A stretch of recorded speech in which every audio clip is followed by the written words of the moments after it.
Apa itu confidentiality and privacy control? Confidentiality dan privacy control adalah upaya untuk melindungi informasi agar tidak diakses oleh pihak yang tidak berwenang.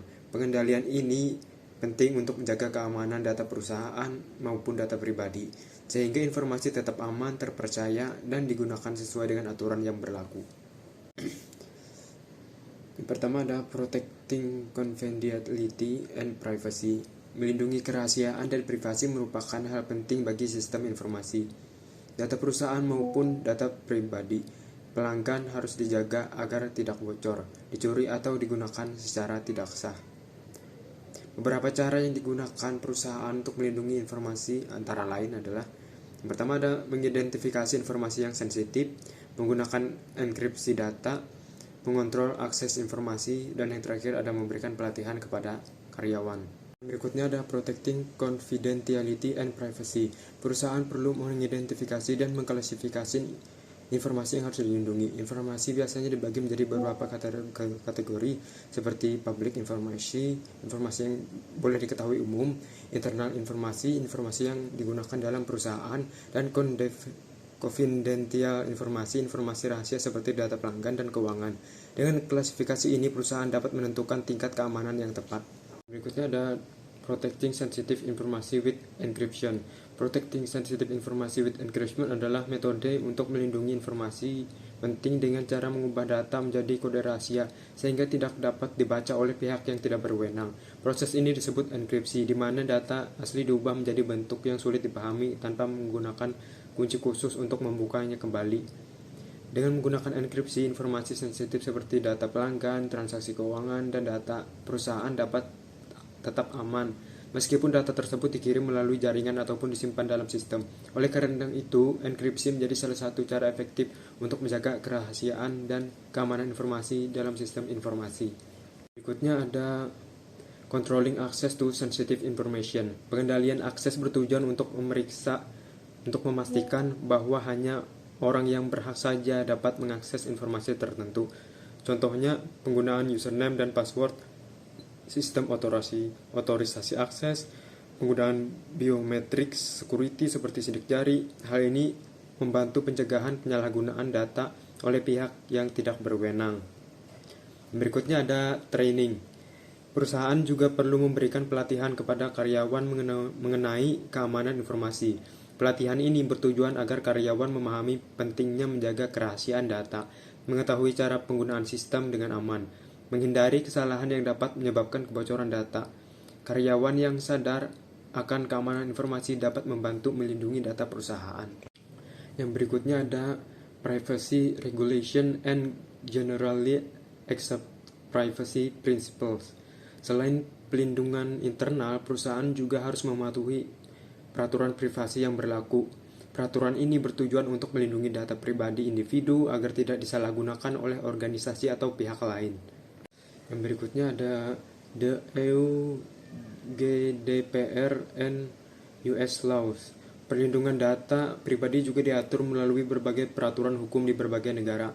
Di Uni Eropa terdapat General Data Protection Regulation atau GDPR yang merupakan salah satu regulasi perlindungan data yang paling ketat di dunia. GDPR mengatur bagaimana organisasi harus mengumpulkan, menyimpan, menggunakan, dan melindungi data pribadi individu. Regulasi ini juga memberikan hak kepada individu untuk mematuhi bagaimana data mereka digunakan serta meminta penghapusan data jika diperlukan. Di Amerika Serikat, perlindungan privasi diatur melalui berbagai undang-undang yang berbeda sesuai sektor atau jenis data. Misalnya ada hukum yang melindungi data kesehatan, data keuangan, dan data informasi pribadi konsumen. Tujuan dari regulasi tersebut adalah untuk memastikan bahwa organisasi bertanggung jawab dalam mengelola data pribadi serta melindungi privasi individu dari penyalahgunaan informasi. Yang berikutnya ada Generally Accepted Privacy Principle. Generally Accepted Privacy Principle atau GAPP merupakan prinsip yang digunakan untuk memastikan bahwa organisasi mengelola data pribadi secara bertanggung jawab. Prinsip ini mencakup pengumpulan data yang sah, penggunaan data yang jelas, perlindungan data dari penyalahgunaan, dan juga transparansi kepada pemilik data. Baik, selanjutnya di sini saya akan menjelaskan untuk enkripsi atau encryption. Untuk enkripsi sendiri memiliki definisi, yaitu mengubah plain text menjadi ciphertext menggunakan key dan algoritma. Nah, deskripsi ini mengembalikan prosesnya ke komputer, mempresentasikan data sebagai binary 0 dan 1, dan key digunakan untuk mentransformasi data tersebut. Lalu selanjutnya di sini ada 3 faktor penentu kekuatan enkripsi. Yang pertama itu ada key lag. Nah, key lag ini kunci lebih panjang, sama dengan enkripsi lebih kuat minimal 256 bit. Yang kedua ada encryption algoritma. Nah, algoritma yang kuat sulit dipecahkan dengan brute force. Nah, gunakan algoritma dengan standar yang sudah terbukti. Lalu yang ketiga itu ada policy for managing cryptographic keys. Nah, kunci harus disimpan aman, hanya diberikan kepada yang berwenang dan segera dicabut jika karyawan sudah keluar. Lalu selanjutnya di sini ada tipe dari encryption system atau enkripsi sistem. Yang pertama itu ada efisiensi energi.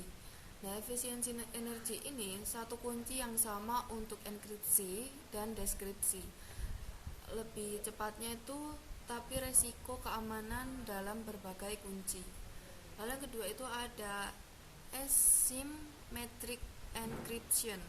Nah, dua kunci ini, public key atau disebarluaskan dan private key dirahasiakan.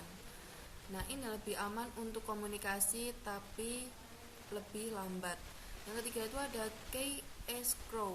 Nah, ini penggunaannya menggunakan daya lebih hemat dibanding sistem konvensional.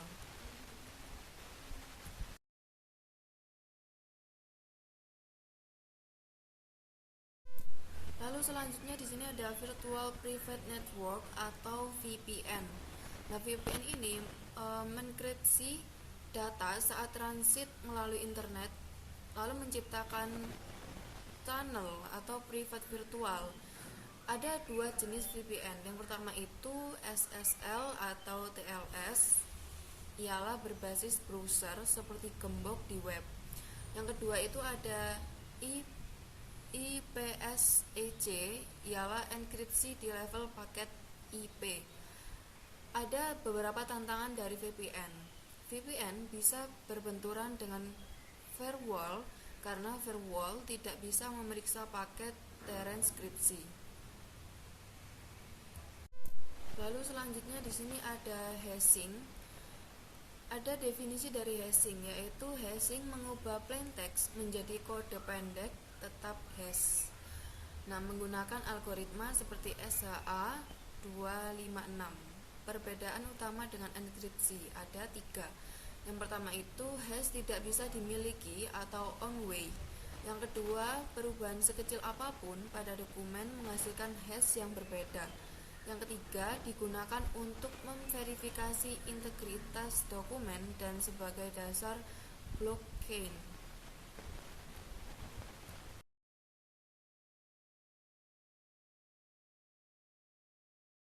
Lalu berikutnya ada digital signature atau tanda tangan digital dibuat dengan 2 langkah. Yaitu yang pertama, dokumen dihash menggunakan algoritma, misal SHA-256. Yang kedua, hash dienkripsi dengan private key pemilik, lalu menghasilkan digital signature. Dari fungsinya itu ialah membuktikan keaslian dokumen dan non-reputasi. Nah, pengirim tidak bisa menyangkal telah mengirim dokumen tersebut.